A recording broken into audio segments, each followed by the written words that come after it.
Hi everybody, it's Medical Redhead. I anticipate this going to be an emotional video, so that's why I'm wearing my glasses. But I want to finally tell y'all why I am switching from pre-med to pre-pharmacy. I first want to preface by saying my senior year in high school, I got a pacemaker for sick sinus syndrome or just symptomatic bradycardia. But that experience allowed me a really personal perspective into medicine. But at the time, I didn't know anything about medicine, and I was in a computer science class, and I'm like, you know what, I'm not really good at this, but I think I like it. I want to go into engineering, and I want to do the engineering of the pacemaker. And the engineering of the pacemaker was really cool, and it's what showed me my path to my undergraduate institution, University of North Texas in Denton, Texas. And from there, I did my degree in material science and engineering. I went and volunteered at a hospital to see if there's anything that I could do at a hospital as a materials engineer. And I shadowed a physician that was fixing a broken arm on a kid. And I realized I cared so much more about the kid and the broken arm than I did the plaster or the materials used to make the cast.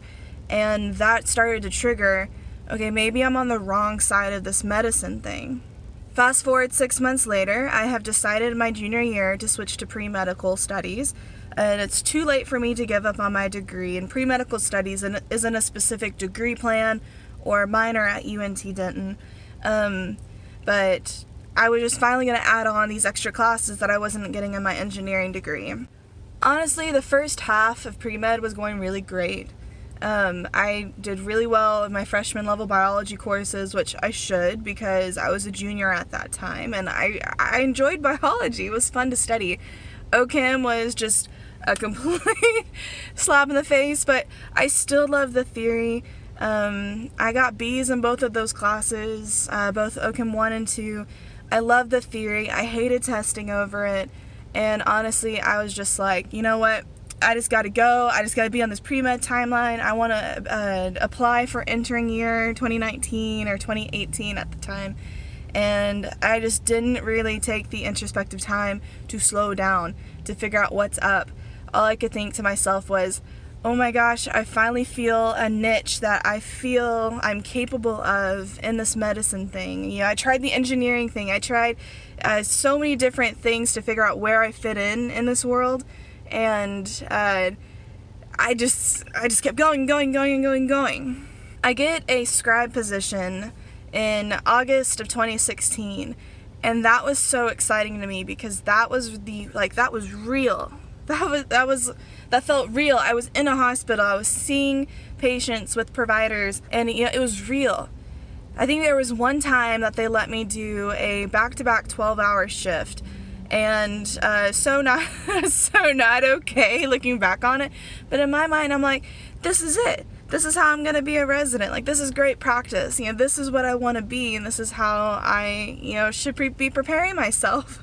At the same time as this, I begin to meet Mr. Redhead, and I honestly didn't think he'd be in my life long term, much less for a few months extra. He was about to graduate, and so I was fully committed to medicine, and I told him that that's what it was going to have to be, and if he wanted to stick around, then he was going to have to stick around with me and medicine. Fast forward to me graduating, or supposed to have graduated in 2017. I finish up the majority of my degree plan, and I've made the decision to go part-time for my senior plus 5 year victory lap is what I called it with my family and friends. But I chose to go part-time for that next year because I get an internship with Textron Bell Helicopter as a chemical engineering intern. This was a really cool opportunity because it gave me the chance to grow my leadership skills, grow my professionalism, grow what it's like to handle yourself in the workplace with people that have been in the industry for multiple years.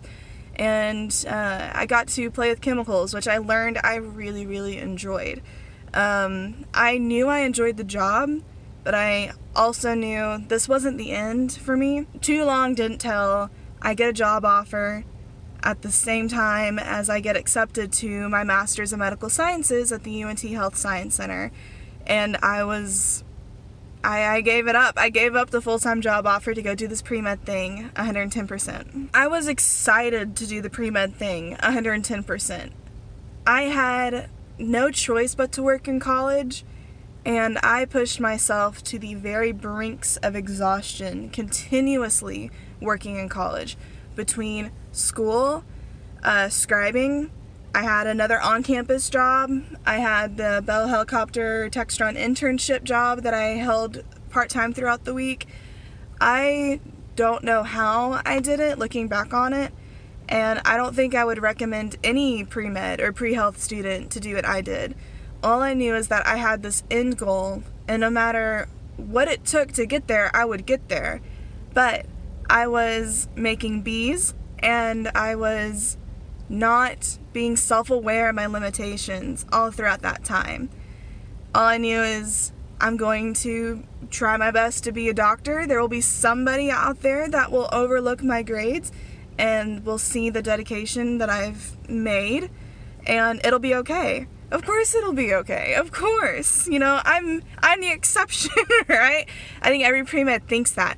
I'm the exception, but there's a reason why your grades are so impactful on your admissions, like competitiveness and your chance to get in.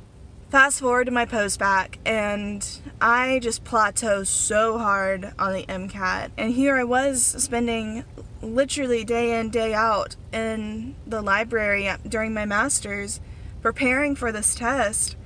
And though I had an 8-point increase, you know, I wasn't even close to being competitive, especially competitive for Texas, which is where I wanted to be.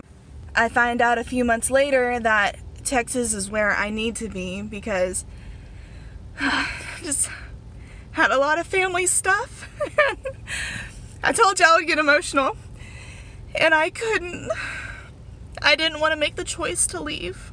We're not going to go into that too much because I want to get through the rest of the video, but ultimately I made the choice to prioritize my family, and I knew I didn't want to leave Texas, and if I could help it, I didn't want to leave DFW. I also got married to the man of my dreams, and falling in love with him, and realizing how much I want to start my own family. It gave me a whole new priority.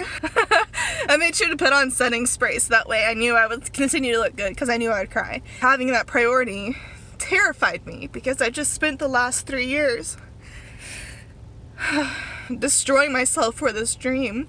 But I realized I don't want to give up the chance to see my family every weekend or the ability to come home and at least spend an hour being a wife.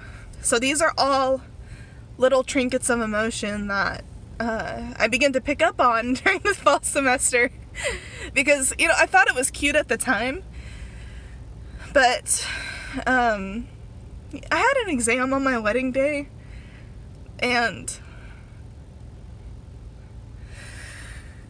looking back on it, I really hated how I had to split my life with my career.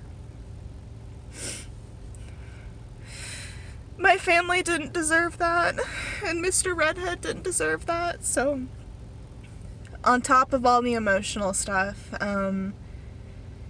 I tried very hard in the fall semester. I look back on it, and I don't think I could have put any more effort in. I worked with tutors twice a week, 4 times a week, because I was able to have 2 classes worth of tutoring sessions. I did study groups. I went to office hours, and grades did not pan out for me. In my program, it's a master's program, but everybody's there for a reason, and everybody wants to be their best self. So everybody needed to get A's, or it felt like you were failing. And I felt like I was failing because I was 87s, 88s in the class, and there'd be enough people making A's that there'd be no curve. And let me tell you, grad school, there is no curve. You earn what you earn, and it was so heartbreaking to me to know that I was putting in that much effort and it just not panning out. And finally, I reached the end of the semester, And beginning to lose it is a very general term. I didn't feel emotionally intelligent anymore or self-aware about what I was feeling. I was really quick to a temper. There were a few moments where I didn't realize at the time, but I do now, they were just panic attacks. I was just in fight or flight mode for no reason. And again, just,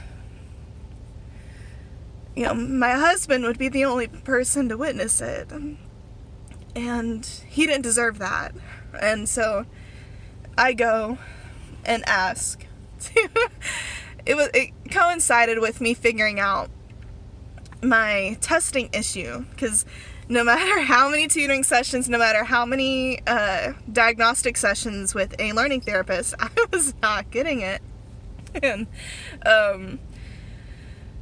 I asked to be tested for test anxiety. I got tested for real anxiety, and I was a little ball of sunshine and anxiety, and I got help, and just, that was really, really cool. I really didn't think I'd get this emotional, but I felt like myself again. I didn't realize how much of myself I'd lost. Again, this is like a post-bac program, a master's program. It's only 60% of what our sister medical school is covering. If I can't handle this, y'all, how could I handle medical school? Whew, Lord.